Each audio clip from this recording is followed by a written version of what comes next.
The sky over Earth was calm, the stars above shining like they always had. People were living their lives, going to school, working, watching videos, laughing with family. Then, one evening, every screen on the planet went black, phones, TVs, holograms, even satellite feeds stopped working at once. A strange symbol appeared, glowing red with a spinning ring around it. No one had seen it before, but it felt wrong, unnatural, powerful. Then, a deep voice spoke, echoing across the world in perfect translation. "Kneel, humans," it said. "The Xal'Kor Empire has arrived. You will obey, serve, and pay tribute," the voice continued, "or we will burn your world to ash." Panic broke out everywhere. People screamed, governments scrambled, militaries were put on high alert. But there was no ship in the sky, no sign of invasion, just a voice. Still, it felt like a knife had been pushed into Earth's chest. Something terrible was coming, and humanity had no idea how to stop it. In the underground war bunker of New Geneva, Earth's new united capital, leaders gathered, presidents, generals, scientists, and strategists. One name kept coming up in the emergency meeting: Dr. Reina Morrow. She was the one who had warned about alien signals months ago. No one had listened back then. Now they were begging for her help. "They're not bluffing," Reina said as she stood in the center of the room.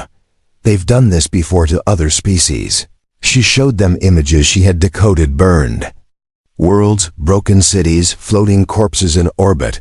The Xal'Kor didn't conquer. They destroyed and rebuilt in their image. "They don't want peace," she said. "They want worship." General Kale stood up, voice rough and sharp. "Then we fight," he said. "We don't kneel." The room fell silent. But one by one, every leader nodded. This was not just a threat to Earth, it was a challenge to everything humanity stood for. That night, Earth activated Project Ember. It was a secret project started 5 years ago when alien life was first confirmed. It was designed to create weapons beyond imagination, weapons that could defend Earth if the stars ever turned hostile. Now, the stars had done just that. Jace, Merrick, a young fighter pilot known for his quick instincts and stubbornness, was pulled from duty. He was brought to the Ember facility, hidden deep under the Siberian ice. He had never seen anything like it, black metal ships shaped like shadows, weapons that hummed with power, and engines that didn't use fuel but folded space. Dr. Reina met him personally. "You've been selected," she said, her voice serious but calm. "You're going to fly the first Ember strike craft." Jace blinked. "Me?" he asked. "Yes," she said, "because you don't give up, and right now, that's the one thing Earth needs." Training began at once. Jace wasn't alone. He was part of a small elite unit. Each of them was the best in their field: pilots, techs, warriors, all chosen for one purpose: to strike first before the Xal'Kor arrived in full force. Satellite scans picked up a strange object approaching from deep space. It was small, fast, and shaped like a dagger. A scout ship, most likely sent by the Xal'Kor to observe Earth. It was still 3 days away, but Earth had no time to wait. The Ember team was launched quietly, using stealth drives that bent light around them. Jace sat in the cockpit, heart pounding. He had flown many times before, but never like this. The ship moved like it was alive, reacting to his thoughts. As the stars blurred past him, he whispered, "Let's see if they're ready for us." In orbit, the alien scout ship glided smoothly toward Earth. It didn't expect resistance. It didn't know Earth had teeth. Jace's team uncloaked just 100 kilometers away and locked on. "Fire," he said. The Ember weapon discharged, a bolt of dark energy that sliced through space like lightning. It hit the alien scout mid-body, tearing it in half. The explosion lit the void for a second, then silence returned. Jace exhaled, his fingers shaking. It was the first kill of the war, but he knew it would not be the last. Back on Earth, people celebrated the small victory, but Dr. Reina knew better. This was only a scout, she said to the council. They'll come now with fire and fury. The room was quiet. Then General Kale spoke again. "Then let's show them what happens when you threaten humanity." Earth didn't kneel, it rose in fire. The silence of space was broken. A single human ship hovered where the alien scout once floated. Smoke still curled from the remains of the Xal'Kor vessel. Drifting like ash, Jace Merrick stared through the glass of his cockpit. "Jaw tight. One down," he said. "But the real war starts now." Earth received the news in seconds. The Ember strike had worked. A cheer echoed through military bases and secret bunkers. But Dr. Reina didn't celebrate. She looked at the readings, watching energy spikes from deep space. "They felt that," she said quietly. "And they're responding." Across the stars, near the edge of the galaxy, the Xal'Kor warfleet stirred. Their high commander, a towering figure named Vortal, studied the data. He blinked slowly, his golden eyes narrowing. "Primitive world," he hissed, "but bold." He raised his clawed hand, signaling the release of a full battle group. 10 warships, each the size of a small moon, began moving toward Earth system. Back on Earth, the Ember team returned. Jace walked down the ramp, helmet under his arm, his face calm but eyes burning. The strike had gone perfectly, but he knew more would come. He found Reina already working, deep inside the Ember Core control chamber. "What now?" he asked. She looked up, her face pale but focused. "Now we show them that we're not afraid," she replied. Reina opened a classified file labeled Nova Ember Test 3. Inside was a plan never approved before an attack using the Ember Core. Not just as a weapon, but as a planet burner, a way to send a message loud and clear. If they came, humanity would not just fight back, they would destroy. In orbit, new defense satellites were launched, hidden among the junk of Earth's previous tech. Each carried microcores, miniaturized versions of the Ember reactor. If an enemy ship approached, these satellites would unleash waves of energy, disrupting shields and cutting power systems. It was Earth's way of turning weakness into strength. They didn't have the size of the Xal'Kor fleet, but they had intelligence and rage. 3 days passed, then the sky changed. Astronomers screamed as space near Jupiter twisted. 10 massive vessels slipped out of dark space, blotting out stars. They didn't hide, they wanted to be seen. Xal'Kor war drums echoed through radio waves, sending a single message: surrender Earth. But Earth had no plans to surrender. General Kale stood in front of the world's leaders and stared at the live feed of the alien fleet. "Are we ready?" he asked. Reina stepped forward. "We are." Jace was already climbing back into his ship. He wasn't alone this time. 3 more Ember strikecraft had been prepared, pilots trained in silence. Each ship was linked to Earth's tactical AI, allowing them to strike with perfect coordination. The mission was clear: disable or destroy the lead ship of the Xal'Kor fleet. If it fell, the rest might hesitate. It was risky, but humans had no other choice. The 4 Ember ships launched from a secret base on Titan's surface, hidden beneath ice and fog. They sped through space like knives, invisible to scanners. Jace led the squad, his voice steady on comms. "Remember, hit hard, hit fast, no fear." As they approached the alien fleet, something strange happened. The Xal'Kor ships began to hum, not with power, but with sound, a deep, cruel chant, a war song broadcast in every direction. "They're not just here to fight," Jace muttered. "They're here to make us afraid." But it didn't work. The Ember ships decloaked right under the enemy fleet and fired. Energy beams tore through metal, slicing through the hull of the command ship. Explosions lit the dark like new suns. Jace's team weaved between enemy fire. Too fast, too sharp. One of the Ember ships was hit, its pilot ejecting just in time. But the mission continued. Jace flew directly toward the core reactor of the lead ship. He activated his Ember Lance, a focused beam of controlled gravity. It pierced the armor like paper, reaching the heart of the beast, then detonation. The Xal'Kor command ship split apart, its pieces colliding with others in the fleet. 2 more enemy ships were damaged from the chain reaction. The rest began to pull back. confused by the speed and fury of the human counterattack Earth had. Drawn blood, again, but this time the galaxy saw it happen. News of the victory spread to other alien systems. Some species who once ignored Earth now watched with caution. A few even whispered in secret meetings, "If humans can do this now, what will they become later?" Back at Titan Base, Jace landed his ship, smoke rising from the hull. His hands were bruised, his suit torn, but he smiled. Not bad for a species they called weak, he said. Reina walked beside him, handing him water. "This was just the spark," she said, her eyes shining with fire. "The fire comes next, and above them, in the stars, the next wave of war began to form." The galaxy held its breath. The Xal'Kor had tasted human fire, and for the first time in centuries, they retreated. But they would not stay away for long.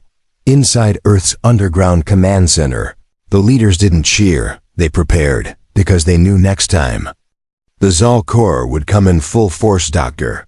Reina Morrow stood in front of a sealed chamber marked Ember Core. Her fingers hovered over the console, entering codes only she knew. The door opened with a hiss, revealing a glowing sphere the size of a shuttle. It floated in place, pulsing with quiet rage. The Ember Core, a weapon designed not just to destroy ships, but to erase entire worlds. Jace Merrick stepped beside her, wiping oil from his hands. He had just returned from testing new flight protocols. "So this is it," he said, eyes locked on the core. "The reason they'll never see us as weak again." Reina nodded slowly. "This isn't just a weapon," she whispered. "It's a warning." Meanwhile, far across space, the Xal'Kor High Commander Vertil slammed his fist against a crystal console. Fire danced around his throne room, reflections of the failed fleet burning in silence. "We underestimated them," he growled. "Send the Black Order." His advisors gasped. These were not soldiers, they were executioners. Sent only when mercy had no place. Back on Earth, a new target was chosen: Zenthra, a Xal'Kor colony world known for its factories and fuel depots. It powered much of their military. Destroying it would cripple their supply chain and send a message the galaxy could not ignore. But using the Ember Core wasn't simple. The core couldn't be fired from Earth. It had to be brought close to the target, placed in orbit, and triggered remotely. It was a suicide mission until Reina had another idea. "What if we don't send a pilot?" she asked. "What if we send a ghost?" She revealed Ember Shade, a drone ship designed to carry the core across long distances. It used folded space drives and had no heat signature. It was invisible, silent, and deadly. But someone still had to guide it through the final approach. It needed a pilot's mind, not body. Jace stepped forward. "I'll do it," he said. "But remotely, right?" Reina smiled. "Your thoughts will guide the ship," she said. "But you'll be safe here." The launch began at midnight. Ember Shade rose from a hidden canyon on Mars. Cloaked in darkness and dust, Jace sat inside a neural link chamber. Eyes closed, mind connected. He was the ship now. Stars blinked around him as he moved silently through the void. He passed alien patrols, snuck through gravitational fields, dodged energy scans. He felt the pull of Zenthra before he saw it, a glowing planet, full of light and movement, a living heart of the enemy, and he was its death. The ship slowed, slipping into orbit. Down below, alien cities glimmered, unaware of what was above them.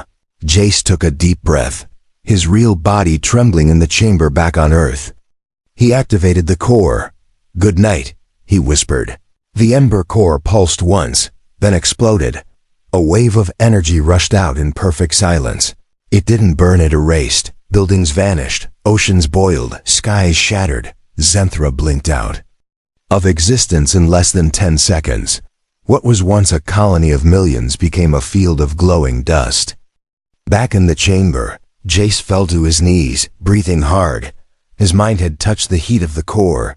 He had felt its hunger. He looked up at Reina, sweat dripping from his brow. "It's done," he said. She nodded, her face pale. "The Galaxy will never be the same. The destruction of Zenthra sent shockwaves through every known system. Some alien governments panicked. Others began talks with Earth, offering aid or alliances. The Xal'Kor went silent. Their war drums stopped beating. Even they hadn't expected Earth to burn a planet so easily. But Earth did not celebrate. There were no parties, no fireworks, only silence. Because the cost of such power was heavy, Jace stood alone on the observation deck, staring up at the night sky. He could still see the flashes in his mind. He didn't regret it, but he would never forget it. General Kale joined him, placing a hand on his shoulder. "You did what had to be done," he said. "But the war isn't over yet." Jace nodded slowly. "I know," he replied. "But they know now." Far away in the heart of the Xal'Kor Empire, Vortal gave a new order. "No more games," he said, voice cold as ice. "Bring me the humans." And so the next chapter of the war began. Not with a threat, but with a chase. Earth had struck first. Now the galaxy was watching. And the fire was only beginning to spread. The stars looked peaceful, but Jace Merrick didn't trust peace anymore, ever since the destruction of Zenthra. The galaxy had gone quiet. Too quiet. The Xal'Kor said nothing, launched no attacks, made no threats. To some, this felt like a victory, but to Jace and Dr. Reina, it felt like a trap. Inside Earth's War Command, the Council met under red emergency lights. They spoke in whispers, tension heavy in the air. Then came a signal from the alien race called the Levante, a peaceful species known for their knowledge and diplomacy. They offered to host a neutral meeting on their star station. They claimed to have vital intel about the Xal'Kor, and they wanted to share it with humanity. General Kale frowned. "This could be a setup," he warned. But Reina disagreed. "The Levante have never attacked anyone," she said. "They fear the Xal'Kor too." Jace was chosen to attend the meeting as Earth's military representative. Reina would come as scientific advisor. Their ship, the Soul Whisper, left orbit under heavy guard, but once they passed into Levante space, all weapons had to be powered down. It was their law piece above all. The Levante station floated like a silver flower in the void, its petals slowly opening to receive incoming guests. Jace stepped off the ship with his helmet under one arm. He didn't like this. Too many smiling faces, too many hands reaching out. Reina, though, looked hopeful. Maybe finally someone wanted peace. The Levante leader, Counselor Neres, welcomed them with a soft voice and glowing robes. She guided them into a golden chamber filled with light and music. Alien leaders from other races were already seated. Whispers filled the room as the humans entered. Some stared in awe, others in fear. After all, Earth had burned a planet. "We are here to prevent more war," Neres said, raising her arms. "Let us speak truth, not fire." At first, the meeting went well. Maps were shared, enemy movements discussed. Reina offered technical data on the Ember Cores' energy patterns. In return, the Levante offered strategic locations of known Xal'Kor outposts. It seemed like real peace was possible. Then Jace noticed something strange. A small device blinking under the council table. He pointed at it. "What's that?" he asked. Neres paused, her smile twitching slightly. "Just a communication filter," she replied. But Reina's eyes narrowed. She scanned the frequency. It wasn't a filter, it was a transmitter. And it was sending data directly to Xal'Kor space. "Get back to the ship now," Jace shouted, grabbing Reina's arm. Guards rushed in. Levante soldiers. But their weapons were not for peace. They had been working with the Xal'Kor all along. The meeting was a trap, not just for humans, but to identify all species willing to ally with Earth. Chaos broke out in the chamber. Lasers flashed, smoke filled the air, and alien delegates ran for cover. Jace drew his hidden sidearm, blasting 2 attackers before pulling Reina through a side corridor. They ran through twisting tunnels as alarms rang. Back on the Soul Whisper, Earth's guards activated emergency protocols. The station began to close its petals like a trap. But Earth's tech was faster. The Soul Whisper powered up its emergency Ember spark drive and punched through the closing gates. A flash of energy left behind a hole in burning metal. Inside the ship, Jace dropped into the pilot seat. Reina took her place in the co-pilot console. Fingers flying across screens. "Levante just lost all trust," she said. "Worse, they gave our data to the enemy." Jace clenched his jaw. "Then let's make sure they regret it." Back on Earth, the betrayal triggered a response no one had wanted to use. Operation Ash Veil. Earth had secretly built an automated fleet called the Ash Ships. Unmanned, AI-driven vessels, each carrying low-yield Ember Cores. They were not built for defense. They were built to erase within hours. The Ash Ships were launched. Their first target was a Levante military base, secretly hidden near the border of Xal'Kor space. The Levante had claimed to be peaceful while building weapons in secret. No more lies. The Ash Ships arrived in perfect silence. They unleashed beams of blinding light, wiping out the base without even landing. Earth's message was clear: betray us and burn. Other species began to panic. Some cut off contact with Earth, afraid of its growing power, but a few came closer. Smaller races, oppressed by the Xal'Kor, began to whisper, "Maybe the humans are the only hope." Jace returned to Earth with Reina, tired but angry. The betrayal had hurt, but it also revealed the truth. There would be no peace, not until the Xal'Kor were ashes, and not until every liar and traitor was gone from the stars. As Jace stood on the balcony of the war tower, staring into the sky, he whispered, "Burn them all." The moon was not a moon. It looked like one gray, full of craters, orbiting a dark gas giant, but inside it was something else. A fortress, a weapon, a symbol of Xal'Kor's strength. They called it Gravtor, the last shield before reaching the Xal'Kor core worlds. No enemy had ever touched it. No one had ever tried, until now. Jace Merrick stood inside the war room at Earth's high orbit station. The hologram of Gravtor spun slowly in front of him. Red lines marked defense turrets, gravity mines, shield layers, and hidden cannons. Reina stood beside him, arms crossed, eyes sharp. "This is where they'll make their stand," she said. "They think no one would be foolish enough to attack this place." Jace smiled, a cold edge in his voice. "Then let's be fools," the council agreed. The time for half measures was over. The betrayal at the peace talks had made it clear. Either Earth would destroy the enemy, or be destroyed. Operation Hammerfall was approved. The plan was simple, but dangerous. Use a small fleet of Ember strikecraft to punch a hole in Gravtor's outer shell. Then send in the Ember Lance, a new warship powered by dual Ember Cores. It was the largest vessel Earth had ever built, and its mission was one thing: get inside the moon and blow it apart from within. Jace was chosen to lead the mission. He didn't hesitate. "Let's light the sky," he said, climbing into the cockpit of his ship. His squad included 5 other elite pilots, all armed with upgraded stealth and shield-breaking tech. Reina would stay behind this time, directing the operation from Earth's orbit. But her eyes followed Jace's ship as it launched into the void. A whisper escaped her lips. "Come back." The Ember fleet arrived at Gravtor 3 days later. The moon loomed like a giant eye, cold and silent. Then it opened. Massive doors on the surface peeled back, revealing guns the size of towers. Hundreds of fighter ships launched like angry insects, screaming through space. Jace took a deep breath, then shouted, "Formation, burn, strike hard." His team broke into 3 wings, diving low and fast. Lasers lit the black sky, ships exploded. Debris scattered, but Earth's fighters kept pushing.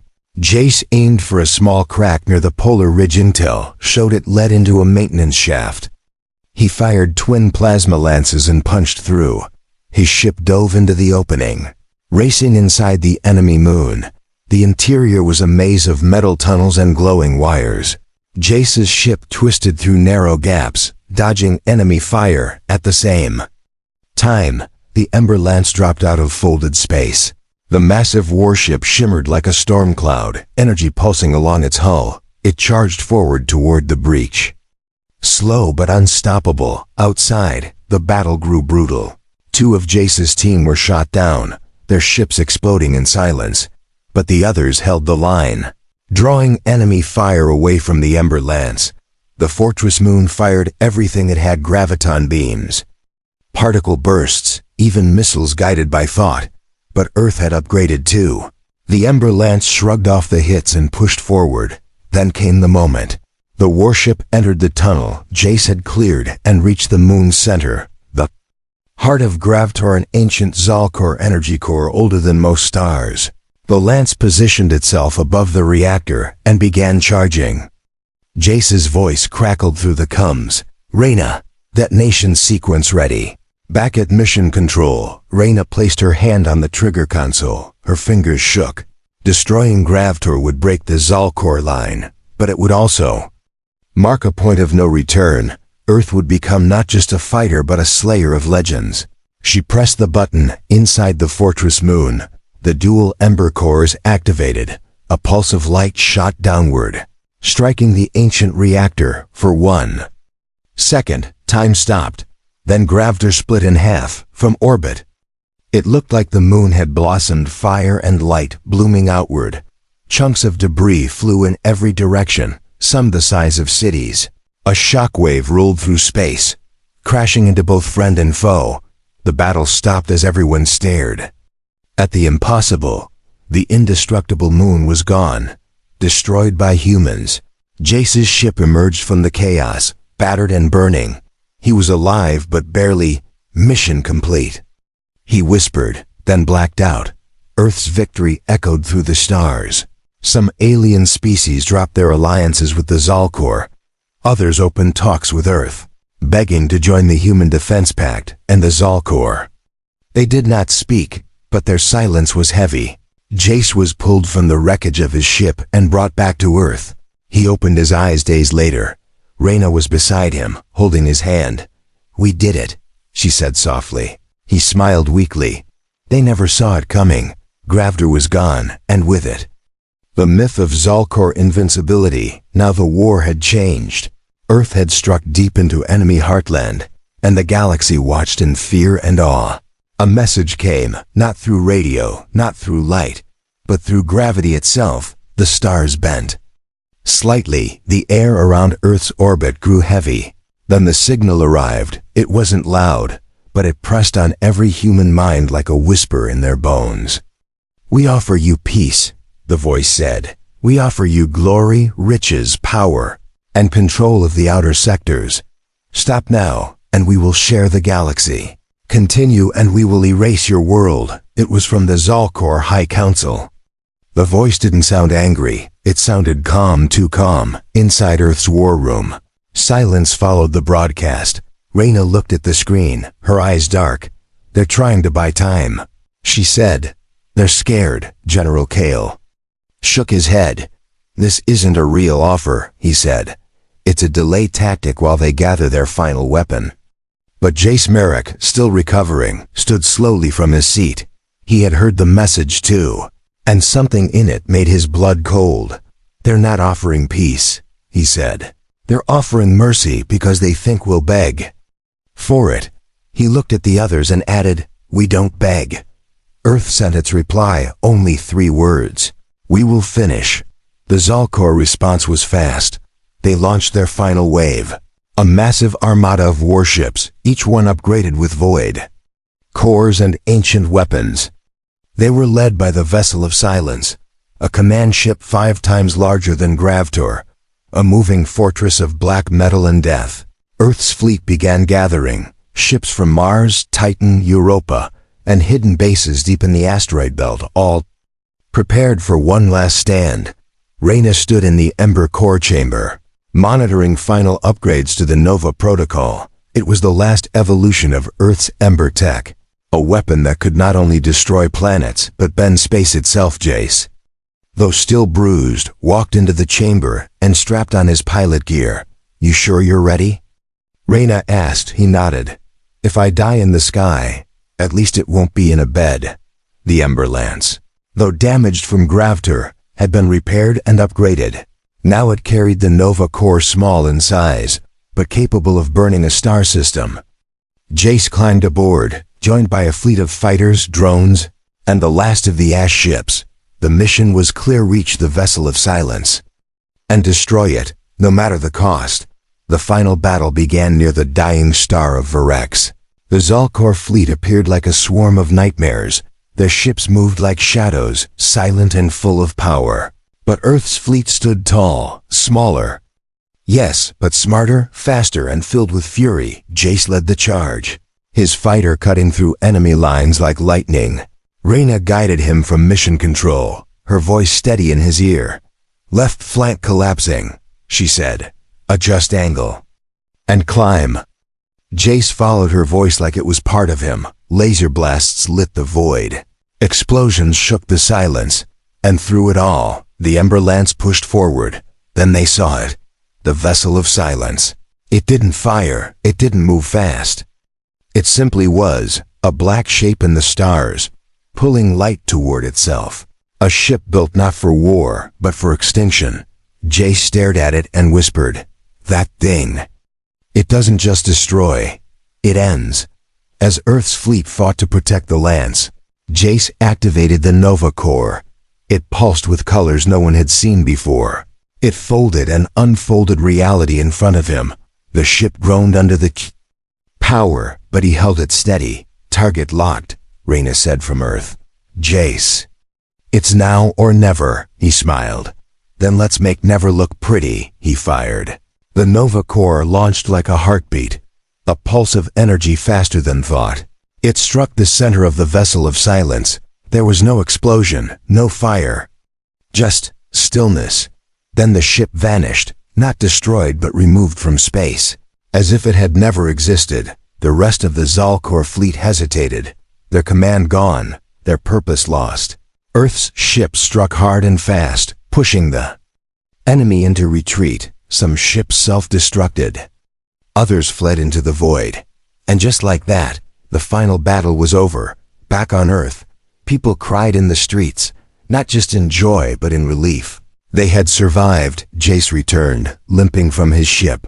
Armor cracked, face tired. Reina met him with tears in her eyes. "You did it," she whispered. He shook his head slowly. "We did it." But even in victory, Jace looked to the stars. Because something inside him knew, the Xal'Kor might be gone, but war always leaves behind seeds, and those seeds eventually grow again. The sky over Earth was clear. For the first time in many years, no enemy ship circled above. No alien warnings filled the air, no desperate calls from the front, just silence. But this silence was different. It was earned, it was heavy, and it was beautiful. Jace Merrick stood at the edge of the launch deck, his armor battered, his face bruised. He watched the sunrise with tired eyes. Behind him, the Ember Lance rested quietly, its hull scarred from battle. Its mission was complete. So was his. The war was over. The Xal'Kor were gone. Their empire shattered into drifting debris. The stars that once bowed to their rule now burned freely. Worlds once enslaved began to rebuild, and Earth, once considered weak and primitive, was now something else. A symbol, a warning, a legend. Inside the Council Hall of Earth, leaders from across the planet gathered. Screens showed live broadcasts from colonies, space stations, and allied worlds.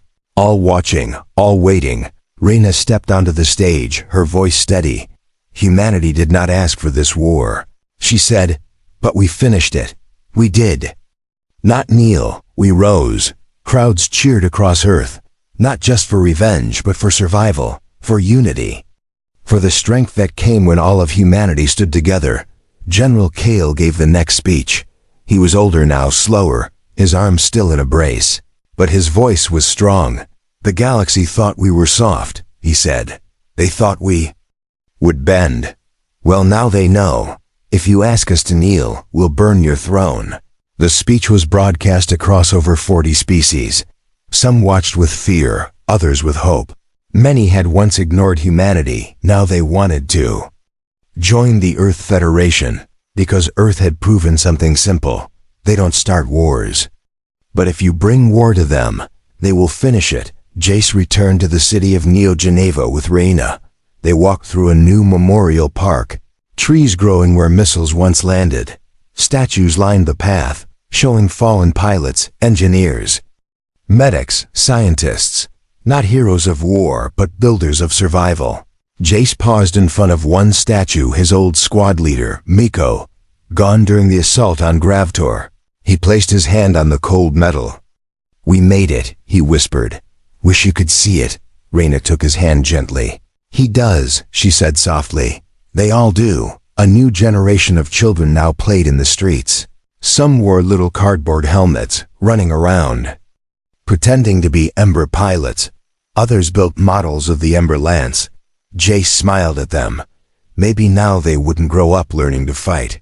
Maybe now they could learn to fly just to explore. Later that evening, Jace stood with Reina atop the Sky Spire, the tallest point on Earth. Below them, lights shimmered like rivers of stars. Above them, satellites blinked silently, and beyond that millions of real stars waited. "I wonder what's next," Reina said. Jace shrugged. "We rebuild," he replied. "We reach further, and maybe," he added with a grin, "we rest," she laughed, the sound warm and rare. "You? Rest? That'll be the day." He looked at her, serious now. "Do you ever think about what we became?" She nodded slowly. "We became fire," she said. "And in fire we were reborn." On the far edges of known space, probes showed images of drifting Xal'Kor wreckage. No signals, no movement, just silence. But Earth kept watching, not out of fear, but out of wisdom. The galaxy was big, and the Xal'Kor were only one storm. Others would come. But Earth was ready. One final transmission was sent that week, from Earth to the stars. A message carried on light and gravity, to friend and foe alike. We are humanity. We do not kneel, we do not forget, and we do not forgive betrayal. We stand, we rise, and when needed, we burn. And so the galaxy changed forever, not because of Earth's weapons, not because of its fire, but because of its will. The story of the war spread like a legend, told by traders, soldiers, and historians. They called it the War of the Ember Flame, and at its heart was a planet no one had feared, until it stood, until it fought, until it turned dust into glory.